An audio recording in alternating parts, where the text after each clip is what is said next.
Amigos, muy buenas tardes, nuevamente con ustedes. Bueno, a través de la plataforma de los amigos de la Cámara Peruana de Comercio Exterior, el día de hoy vamos a dar continuidad, prácticamente ya iniciando este eh, primer día de mes, principalmente con el objetivo eh, de apuntar a algunos aspectos esenciales que hasta la fecha venimos trabajando, porque prácticamente ya este mes vamos a abordar ciertos aspectos que corresponden a la materia del derecho empresarial, más conocido como número 2, ¿no? Para este caso, a ver, con ustedes nuevamente el profesor Carlos Huelpa. Bueno, algunos reapuntes que podríamos considerar, justamente a la vez también les hago la invitación.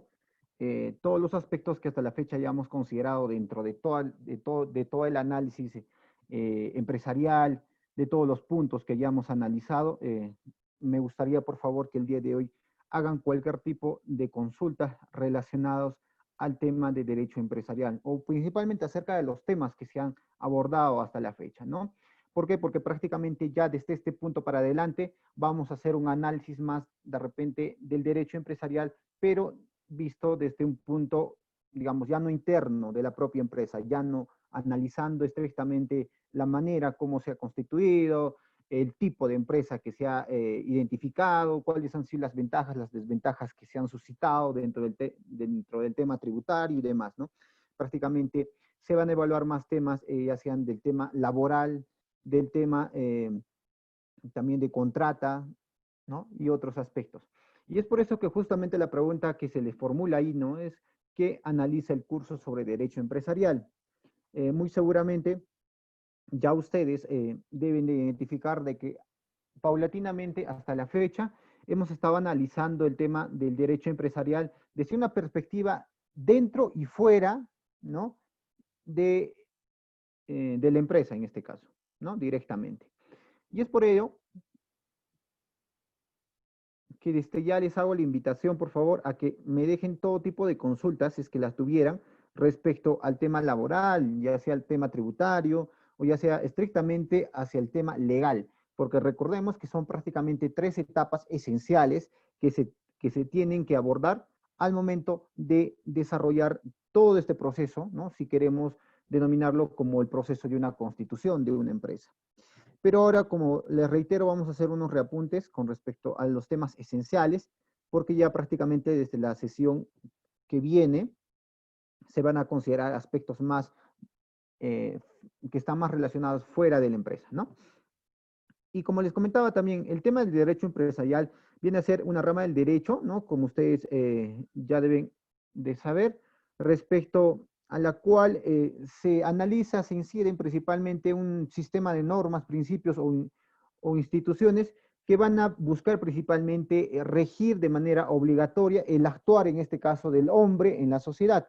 Pero para el tema del derecho empresarial, netamente va a ser el actuar, en este caso, ¿no? De la empresa en el mercado. Es decir, cómo es que se va a relacionar, cómo es que se va a desarrollar, ya sea en el campo tributario, en el campo jurídico, en el campo más, digamos, del mercado laboral y todo ello. Y el tema de la clasificación del derecho, se había abordado el tema que lo podemos identificar desde el punto de vista público, privado y social. Pero ojo, por favor, aquí lo que principalmente también se analiza principalmente es el asunto de que el derecho empresarial viene a ser un elemento tan importante que prácticamente relaciona varias clases de derecho en este caso, ¿no? Para el caso, por poner unos ejemplos, ¿no? Del derecho público, ¿no? Ahí, por ejemplo, podemos encontrar el mismo análisis de las leyes fundamentales al momento de definir el Estado.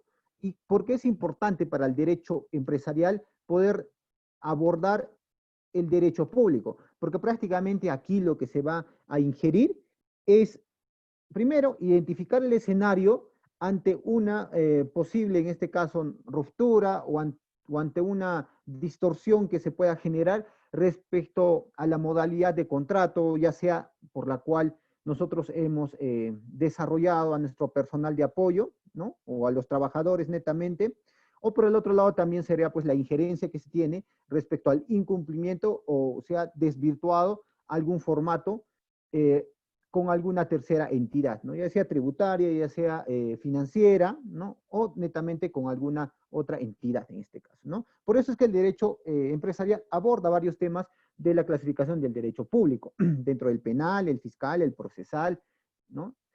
Ahora, si nosotros analizamos respecto al tema del derecho privado, estrictamente identificamos el tema ya sea civil, mercantil, lo cual identifica el tema de las cuestiones relativas al cumplimiento de los contratos. Quiere decir principalmente que nosotros identificamos que el derecho empresarial, más allá de ser una rama tan amplia, dentro de los aspectos que hasta la fecha hemos venido considerando, más nos hemos apegado a una figura que podría asemejarse a todo este proceso, por lo cual una empresa tiene que acudir al empleo de un derecho empresarial para que ellos mismos, ¿no? Es decir, hablamos de la empresa, pueda sacar primero una guía para poder desarrollarse adecuadamente y poder establecer también, digamos, las prerrogativas o la amplitud del margen que le permite en este caso, ¿no? Y por el otro lado, ya viene a ser el tema del derecho social, ¿no? Dentro del derecho social hablamos del tema laboral, estrictamente, agrario, el tema de la seguridad social. Ustedes, si repasan las anteriores sesiones que se han estado desarrollando, hemos encontrado más de un ejemplo o de una circunstancia en donde también se estipulaban cómo es que se ha evolucionado respecto al derecho social laboral, por ejemplo, ¿no?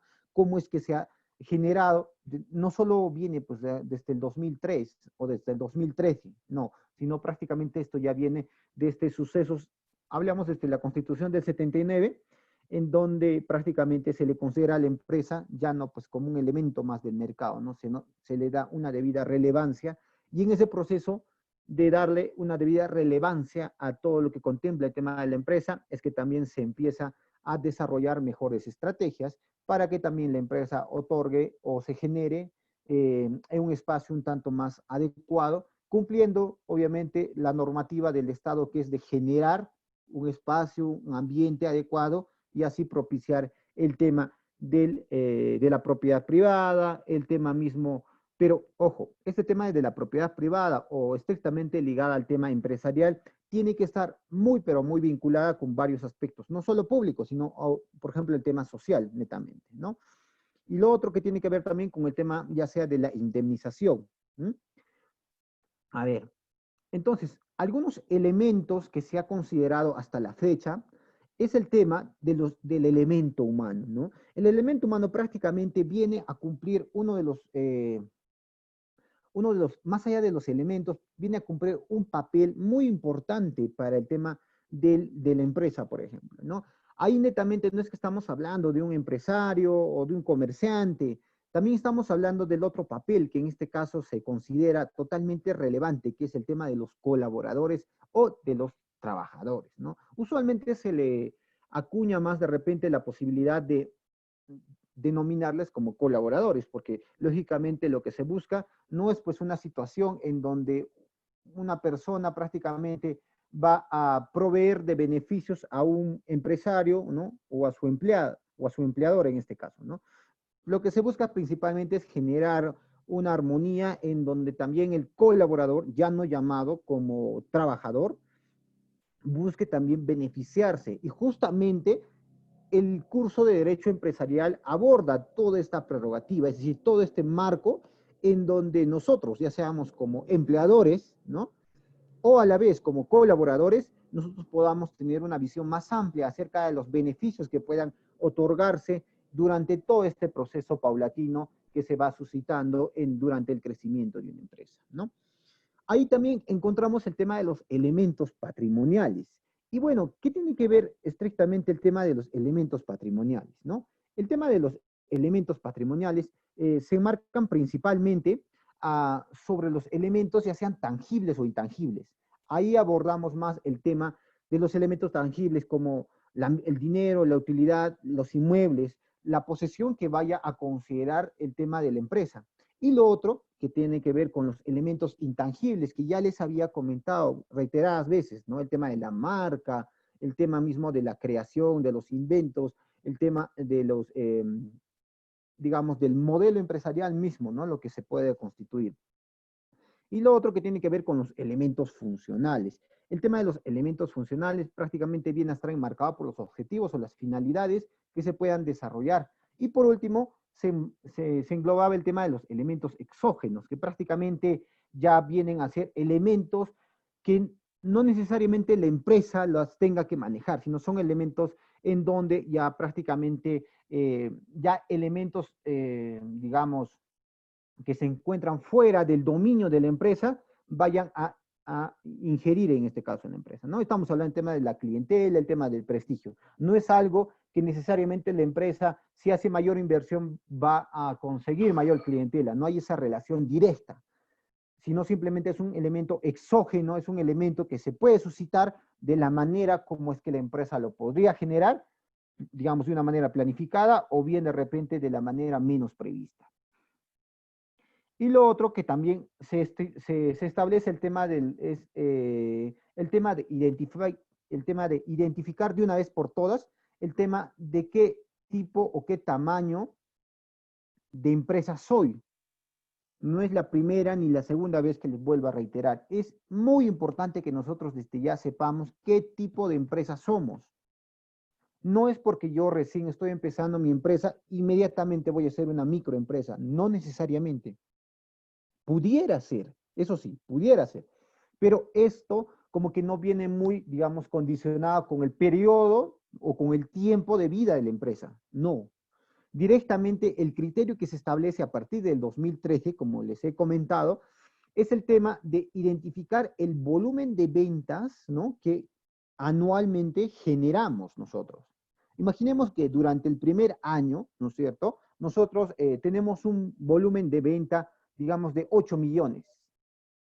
Y no por el hecho de ser mi primer año, yo voy a identificarme como una micro o pequeña. No, prácticamente nosotros tenemos que identificarnos de acuerdo al volumen de venta que genero anualmente.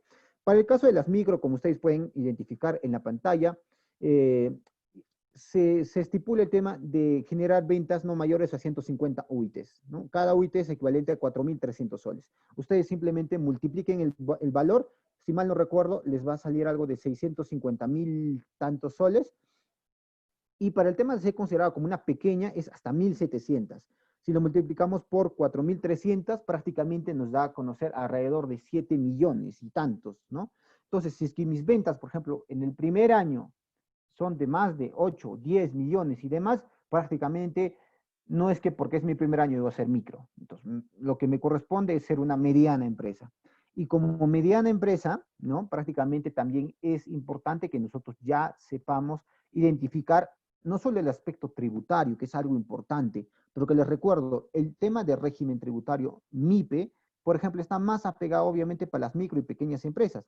Pero si nosotros como mediana empresa vamos a querer ingresar a este régimen MIPE, prácticamente nos vamos a ver, más allá del tema de la pérdida de tiempo que se va a suscitar, porque es obvio que nos van a rechazar, ¿no?, cuando van a hacer una revisión respecto al volumen de mis ventas. Más allá de ello, de repente también es que yo como mediana empresa también ya pueda identificar qué régimen tributario es la que más se acomoda a el volumen de ingresos que yo genero. Porque, ojo, recién estamos hablando de un ejemplo en donde la empresa durante el primer año ya está generando un volumen de venta considerable. Y si es que yo voy a entrar a un régimen que no me corresponde, un régimen tributario, prácticamente solo lo que va a hacer la SUNAT me va a pasar de régimen en régimen, ¿no?, sin la debida planificación que yo he debido de desarrollar desde ya. Entonces, respecto al tema de los tipos de empresa, muchos les he comentado respecto a las figuras que tradicionalmente se generan. Entre ellas ya sean las personas naturales o las personas jurídicas, ¿no? Nuevamente les reitero y les invito, por favor, si ustedes en este punto aún no saben qué tipo de sociedad les conviene generar de acuerdo al modelo empresarial o ya sea de acuerdo al tipo de la empresa, por favor, desde ya hagan sus consultas del caso. Por más obvia que fuera la respuesta, ¿no? Prácticamente estamos utilizando este espacio nuevamente para poder eh, prácticamente de una vez por todas despejar cualquier inquietud, por más lógica o por más pequeña que fuera. Entonces, vayan dejando sus preguntas si es que existieran. Y si es que ya están prácticamente ya en uno, digamos, de estos tipos de sociedad, vamos a hablar ya sea, imaginemos que están en una sociedad anónima o en una IRL, ¿no? Entonces, también sería bueno si tienen alguna consulta respecto a alguna consideración que se han presentado bajo estas modalidades, también por favor hagan las consultas del caso. Voy a tratar de darme un buen tiempo para poder absolver algunas de las inquietudes que se puedan generar, ¿ok?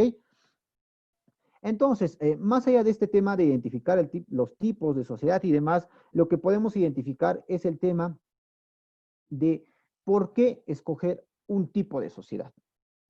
¿Por qué aún apostar por ser persona natural o por qué de alguna manera también apostar de una vez por todas por ser una persona jurídica?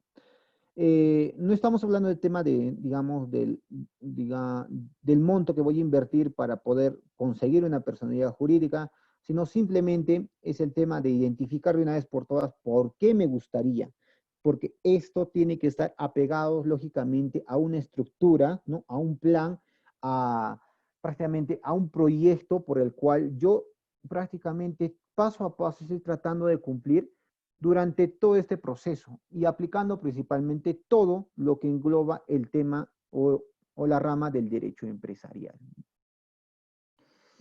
El tema de las ventajas y desventajas se ha tocado también muy reiteradas veces, ¿no? Aquí, si es que nosotros queremos identificar desde el punto de vista de una persona jurídica, estamos hablando de una, digamos, de una empresa netamente constituida, durante este balance de ventajas y desventajas se ha identificado el tema de que existen más ventajas que desventajas, partiendo desde el punto de vista del tema de mi responsabilidad, por ejemplo, ¿no? Imaginemos de que yo no quiero tener socios, quiero ser el único dueño, ¿no? Ni pienso ni a futuro tener otros socios. Muy posiblemente por ingratas experiencias que me he podido topar durante el camino, ¿no? Pero digamos, hasta el momento nos encontramos desarrollando empresas como personas naturales. Eh, el riesgo más alto va a ser el tema mismo de poder poner en, digamos, en juego el patrimonio, no solo de la empresa, sino también mi patrimonio personal. Y al momento de hablar de mi patrimonio personal, estamos hablando también de un posible patrimonio familiar, ¿no? Partiendo desde este punto, si es que realmente mis movimientos, si es que realmente yo también quiero desarrollarme como empresa y quiero crecer como empresa, es lógico apostar por una personería jurídica.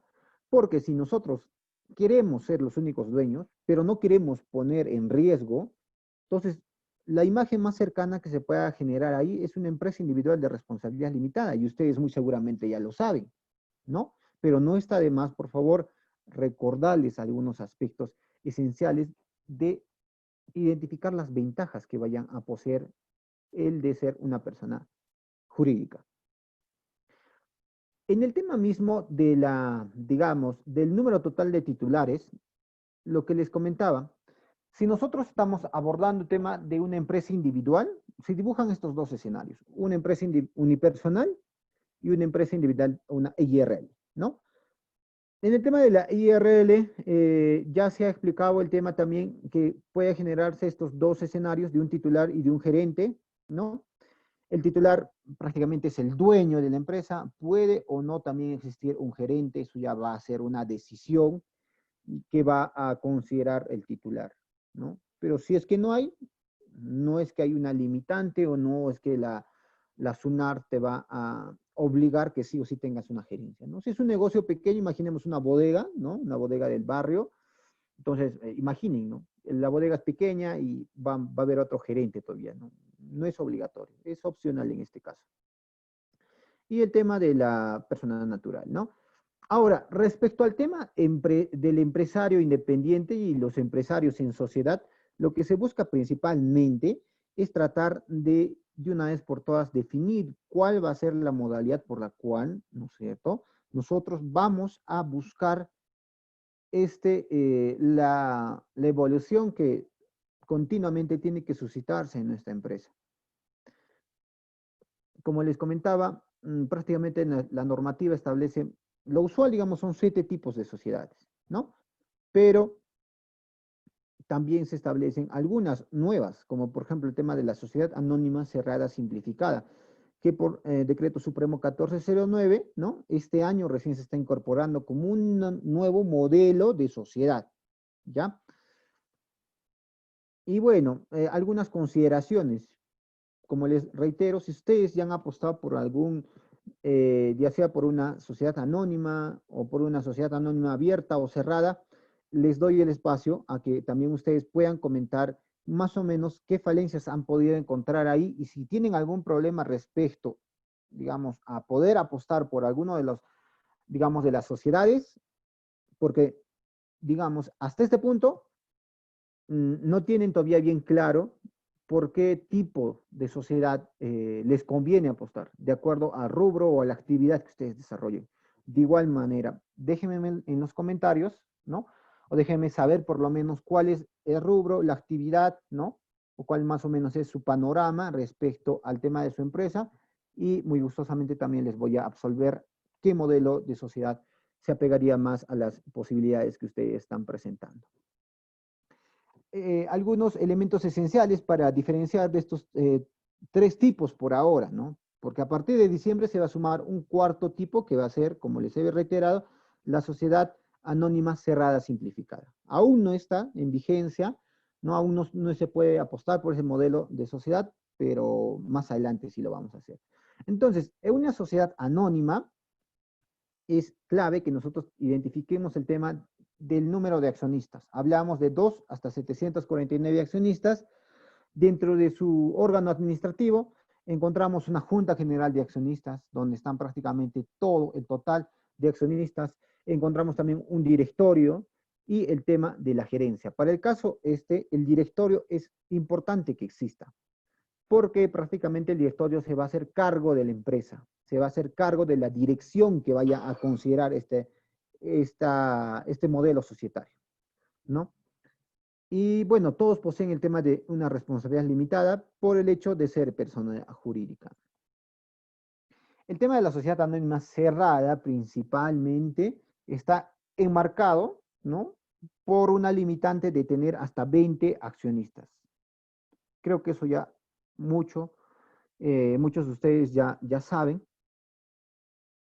Y lo otro tiene que ver dentro de su órgano más administrativo, es que se encuentra el aspecto de la presencia de un director, lo cual va a ser obligatorio. Sí o sí tiene que haber un director, perdón, me estoy equivocando. En el caso de la sociedad anónima cerrada, no es obligatorio la presencia del director, porque es un número pequeño de accionistas. Y la sociedad anónima abierta, aquí hay un pequeño error, es más de 750 accionistas, ¿ok? Existen más de 750, en los cuales prácticamente se va a ver más englobados, muy posiblemente las empresas financieras, por ejemplo, las grandes empresas o corporaciones, ¿no? Este modelo de sociedad anónima abierta generalmente son los que van a transar en el mercado o en la bolsa de valores, en este caso, ¿no? Ellos son los que venden las acciones y también compran las acciones de algunas, ¿no? Ellos tienen una participación muy activa en el mercado de valores para este caso. Y dentro de su órgano se presenta prácticamente el mismo órgano administrativo que de una tradicional sociedad anónima. Ahora, si hablamos con respecto al tema de la sociedad colectiva, les reitero nuevamente, este modelo de la sociedad colectiva está, digamos, más recomendado para aquel conjunto de profesionales que pueden compartir alguna profesión. Por ejemplo, un estudio contable, un estudio de abogados, estudio de arquitectos, estudios de ingenieros, ¿no? Que como hay un conglomerado ahí de profesionales que comparten profesión y pueden complementarse a la vez para poder brindar un servicio, ¿no es cierto? Es recomendable apostar por una sociedad civil que prácticamente agrupa y se amolda más a digamos, a un modelo empresarial que esté más apegado al que ya les he comentado, ¿no? con mayor referencia, ustedes también lo pueden encontrar en la ley 26.887, Ley General de las Sociedades, ¿ya? Pero por el momento, más o menos, esto es el panorama que avisora un modelo de sociedad civil, ¿ya? No está de más nuevamente reiterarles, dejen las consultas del caso si es que la tuvieran, con gusto les voy a absolver.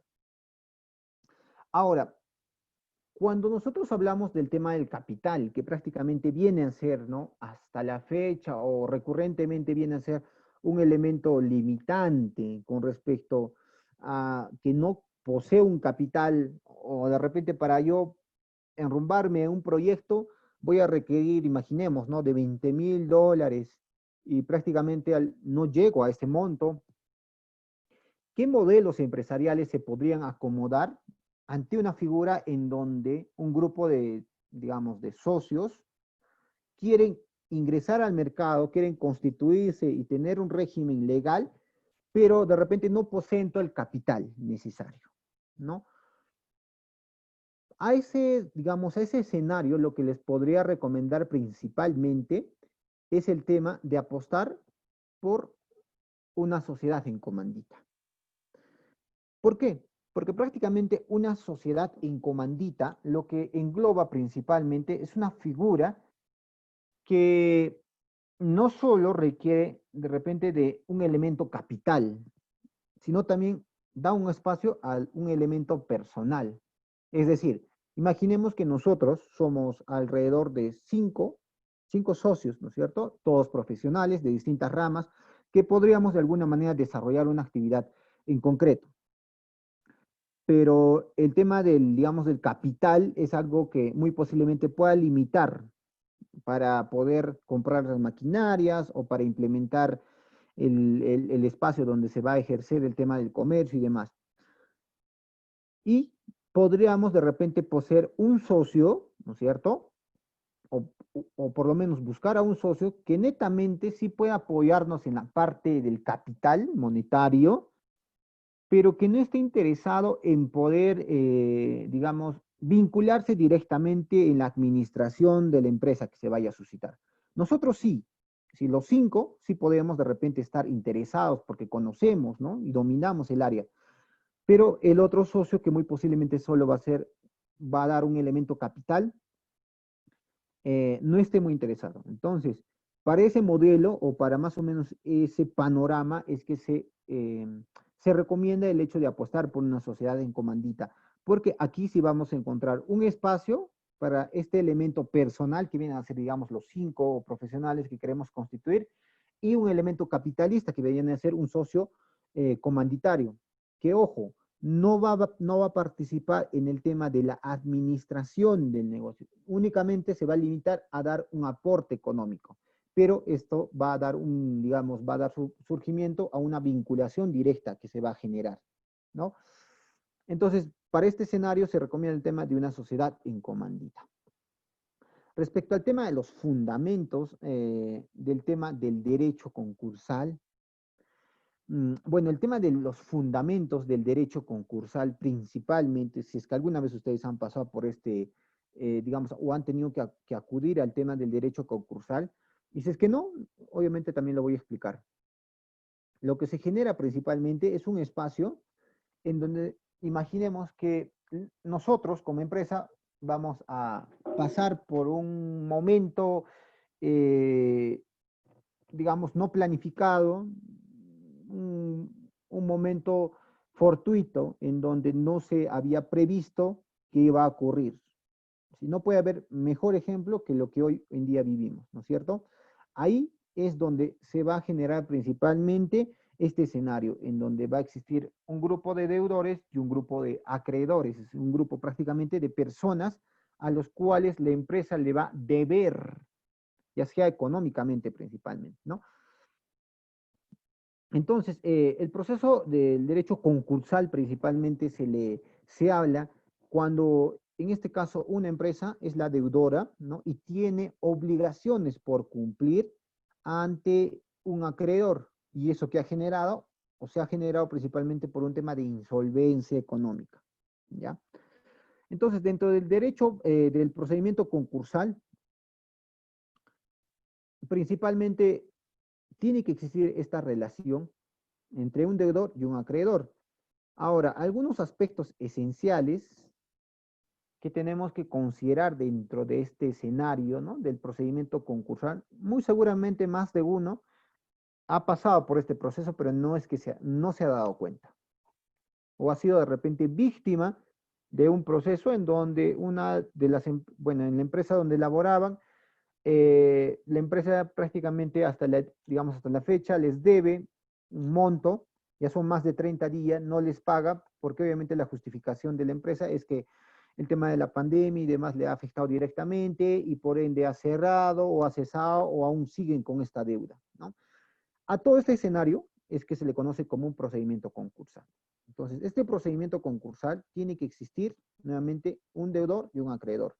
Ahora, respecto al tema del tiempo, el tiempo viene a ser por un tema de, la deuda debe estar generada por más de 30 días, ¿ok? Por más de 30 días. Y respecto al tema de los procedimientos concursales, durante todo este procedimiento concursal principalmente se propicia con la finalidad, ¿no? De generar un ambiente más idóneo para poder negociar entre los acreedores y los deudores. Para este caso es que se va a tener que acudir a un procedimiento concursal. Ahora, en el escenario en que, digamos, ustedes han generado y han dicho, ¿no? Que ya, es la medida más inmediata que han considerado será pues el hecho de demandar a su empresa que no les paga muy posiblemente ya más de 30 días, pero este proceso pues va a ser judicial y este proceso judicial no, en primer lugar, más allá del tema del tiempo que te va a demorar, también vas a ganar, vas a, digamos, gastar demasiado en el tema de contratar a un abogado, ¿no? Hacer el pago del tema de, por temas de trámite y demás. Si no queremos ir por esa vía, que puede ser muy cargosa, la vía, digamos, más accesible que se genera dentro de la rama del derecho empresarial es el procedimiento concursal. Y este procedimiento concursal viene a ser prácticamente un escenario en donde aquí directamente no va a tener vinculación el Poder Judicial, no va a tener ninguna instancia. Los únicos que van a tener vinculación directa va a ser Indecopi. ¿Ok? Indecopi se va a hacer cargo prácticamente de este procedimiento concursal.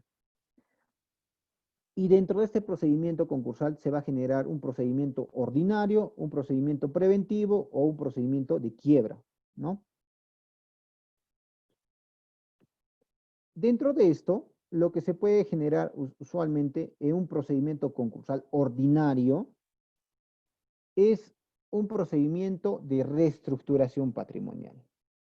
Entonces, profesor, ¿qué es una reestructuración patrimonial? Como lo señala su propio, digamos, propio nombre, lo que se busca aquí es que este grupo de de acreedores, que son las personas a las cuales la empresa les debe, no solo personas, sino pueden ser hasta empresas, van a tener que generar un ambiente, una junta en donde se van a organizar y a la vez plantear un plan de reestructuración a la empresa deudora. Es decir, imaginemos que, digamos, la empresa nos debe alrededor de 10 personas, ¿ya? Entonces, las 10 personas vamos a tener que reunirnos y una vez que nos vamos a reunir, prácticamente vamos a tener que plantearle un plan de reestructuración a la empresa con el objetivo principalmente de que la empresa vaya a poder pagarnos a nosotros y nosotros no nos veamos totalmente perjudicados. Claro, porque digamos, la última instancia o la última decisión que se pueda generar es un proceso de quiebra, ¿no? Que ustedes pueden visualizar en la parte inferior. El tema de la quiebra prácticamente ahí es, ¿no? Donde entra un liquidador y el liquidador prácticamente ahí da, según el orden de prioridad, ¿no? Va pagando con la liquidación de la empresa. Pero para no generar eso, se puede generar una reestructuración patrimonial. O lo otro también es el tema de una liquidación y disolución, que viene a ser un proceso en donde en este caso no es que la empresa va a contratar o va a designar a un liquidador, no, sino esa junta de acreedores que se ha generado y que de repente ha sometido a un proceso concursal, ellos se van a encargar de designar a un liquidador. Y este liquidador, obviamente, va a rendir cuentas a esta junta de acreedores. Y bueno, y el otro procedimiento concursal viene a ser el procedimiento preventivo. En el aspecto preventivo encontramos un acuerdo global de refinanciación, con el objetivo principalmente de poder ayudar a que la empresa, como siempre les pongo el ejemplo, ¿no? Ya, bajo este escenario genial, de repente nuestro principal cliente en este escenario se ha visto totalmente perjudicado y todavía es del sector turismo, entonces es entendible. No es que el dueño de la empresa ha deseado generar esta incomodidad con los acreedores, ¿no? Sino que ha sido un escenario fortuito, se ha generado y prácticamente sus ingresos como que se han caído terriblemente. Entonces, nosotros como acreedores entendemos de que es nuestro cliente VIP, vamos a llamar así, y para no perder, porque ya venimos trabajando varios años prácticamente con esta empresa, entonces lo que tenemos que elaborar es un acuerdo global de refinanciación. Es decir, un acuerdo en el cual nosotros vamos a, más allá de apoyar, sino vamos a refinanciar nuestra deuda con la empresa.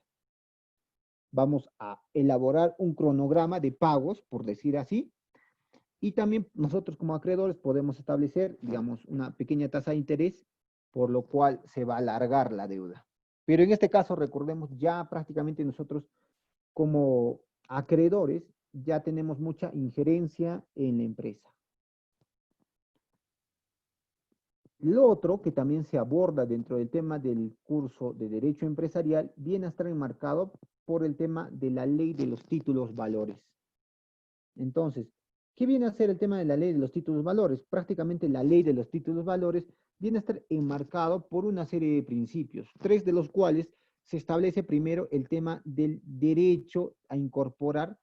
El tema de los títulos valores debe ser ejercido en armonía con el contenido del documento. Entonces, ese es el principio de la literalidad.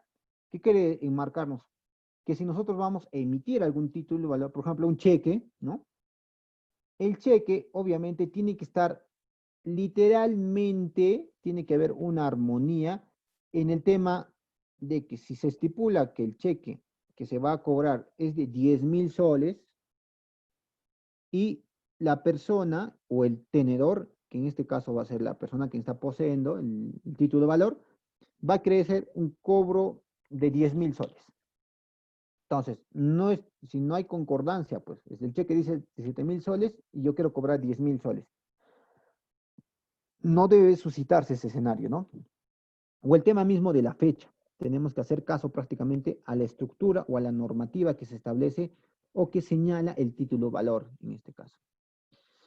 El otro principio que se aborda en el curso de Derecho Empresarial viene a ser el tema de la incorporación. Principalmente ahí lo que se hace es el tema de transferir la potestad y el derecho de cobrar a terceros. Eso principalmente se genera en un espacio, ¿no? En donde nosotros vamos a tener esta potestad de poder, si es que nosotros tenemos un título de valor, vamos a poder endosar, es decir, vamos a poder delegarle a una tercera persona para que esta tercera persona pueda hacer el cobro. Principalmente esto se da en cumplimiento con el principio de la circulación, porque el título de valor, ¿no? Los pagarés, los cheques, ¿no? Eh, generalmente se generan como una estrategia también para que los empresarios no puedan, pues, invertir más tiempo de lo que deben. Si hay una deuda por pagar, yo simplemente puedo emitir un cheque por un monto, ya sea, pues, imaginemos, de 20.000, 30.000 soles. Y este cheque tiene toda la validez. Ahora, si es que no existiría este título valor de cheque, prácticamente, digamos, el procedimiento sería más largo. Si yo como empresario tendría que ir a una entidad financiera, retirar el monto de 20.000 o 30.000, llevarlo y recién hacer la cancelación. Esto prácticamente no solo a mí me expondría, ¿no? Como empresario, sino también expondría al acreedor al cual yo le estoy dando pues el dinero, ¿no? Es por eso que el título de valor cumple el tema de la circulación también, ¿no? Y los otros que tienen que ver, que no son principios, pero de repente que se considera usualmente es el tema de la formalidad y de la autonomía, ¿no? Ahora, principalmente el tema de los títulos de valores, hay que ver, hay que tener esa percepción como una moneda, como un elemento complementario a la moneda tradicional que nosotros utilizamos, pero que este elemento va, va a la vez cumplir como un eje central ante movimientos un tanto más mayúsculos, ante movimientos de, digamos, que englobe el empleo de una cantidad dineraria elevada. Y si es que vemos el tema de las funciones de los títulos valores, principalmente encontramos tres funciones esenciales. Tenemos la función social, la función económica y la función financiera, ¿cierto? En la función social encontramos el tema del tráfico, evitamos tráficos, el tema de los, digamos, de la exposición y demás. En la función económica, principalmente ahí se deriva el tema de ser un derecho, un documento que tiene todo el aval, ya sea de la entidad, que también en este caso le da la potestad para que los empresarios puedan emplear o utilizarla. Y esto tiene que ver también con la función financiera, porque para la entidad financiera va a ser un instrumento de crédito que le va a permitir, en este caso, financiar, comprar y ejercer de alguna manera un escenario futuro, ¿no? Ya sea en el tema de pagaré, por ejemplo, ¿no? Y el otro aspecto que también se considera dentro del tema del derecho empresarial viene a ser el tema del protesto, ¿no? El tema del protesto. Principalmente el tema de protesto se establece como un, digamos, una etapa, ¿no? En donde se va a desarrollar principalmente como un acto solemne público. Porque imaginemos que este cheque, ¿no? Una vez que nosotros hemos ido a la entidad financiera a poder cobrar, nos damos con la sorpresa de que no, no posee el monto que señala el cheque. El cheque establecía un pago de 20.000 soles, vamos a ejercer el cobro de este cheque y nos damos con la sorpresa de que no hay ese monto. Entonces, ante este escenario, que hay una falta de aceptación o de pago, ¿no? En un tiempo oportuno, es que se genera el tema del protesto. Y esta etapa del protesto lo vamos a tener que desarrollar en una notaría, en este caso, ¿no? En una notaría o ante un juez de paz, principalmente con el objetivo de buscar alguna solución. Y respecto al tema del protesto, si podemos definir la finalidad, va a ser principalmente de probar, ¿no? Que el último tenedor o la última persona que tiene el cheque y ha presentado para el tema de su aceptación y pago, se ha dado con la sorpresa de que no ha sido aceptado o no se ha cumplido con el pago estrictamente. Y como no se ha cumplido con todo este procedimiento que usualmente un título valor, ¿no? Garantiza, prácticamente el tenedor ha tenido que presentar y tiene que presentar un tema del protesto, como una etapa que va a servir como una prueba fehaciente de esta ausencia, de esta falta de pago que se ha generado, ¿no? Existen plazos para el tema mismo de la letra de cambio y demás títulos valores, ¿no? Eso ustedes nuevamente lo pueden revisar con mayor detalle en la ley de los títulos valores, ¿ya? Por ahora estamos dando algunos alcances que se incorporan dentro del curso de Derecho Empresarial, por los cuales nosotros ya hemos explicado más detenidamente varios de los aspectos, ¿no es cierto?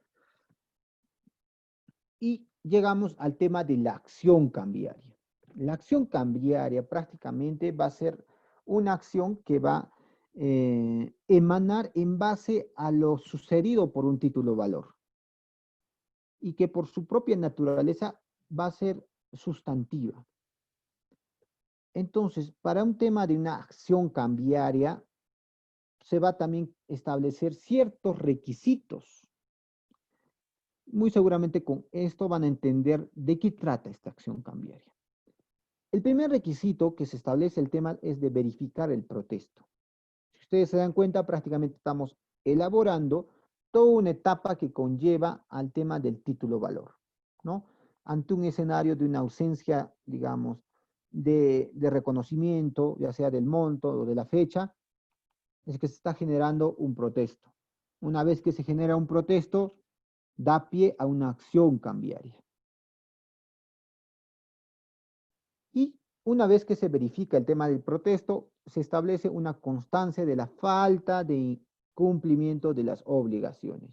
Para este caso, la tenencia de este título valor, ya sea con plazo vencido, se va a generar también en un escenario de una falta de requisitos subsanables, porque entendamos de que el título valor para llegar a la acción cambiaria ha tenido que suscitarse todas estas pequeñas etapas que ya le hemos explicado, ¿no? Se ha tenido que verificar que se ha establecido un protesto. Es decir, nosotros hemos tenido que ejercer ante un notario o ante un juez de paz. Y luego recién hemos tenido que establecer una acción cambiaria. Digamos, los alcances que nosotros vayamos a conseguir con una acción cambiaria es el tema de poder desarrollar pagos, el tema del importe, el tema del gasto, ¿sí? Todo el gasto que me ha conllevado a poder llegar hasta un tema de una acción cambiaria, es una acción en donde se busca que la persona quien ha emitido el título valor, ¿no?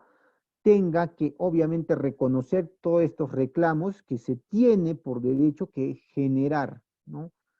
El tema de los intereses, ¿sí? Por la que ante el perjuicio de la invalidez de mi título valor, yo tengo también que poder establecer un interés por el tiempo. El tema mismo de reembolso total, más allá del tema del importe y del gasto, ¿no? Que ya les he señalado. Y bueno, hasta este punto, como que hemos resumido varios de los aspectos esenciales que prácticamente vienen a enmarcar, digamos, parte del derecho empresarial o parte de la primera etapa del derecho empresarial, ¿no?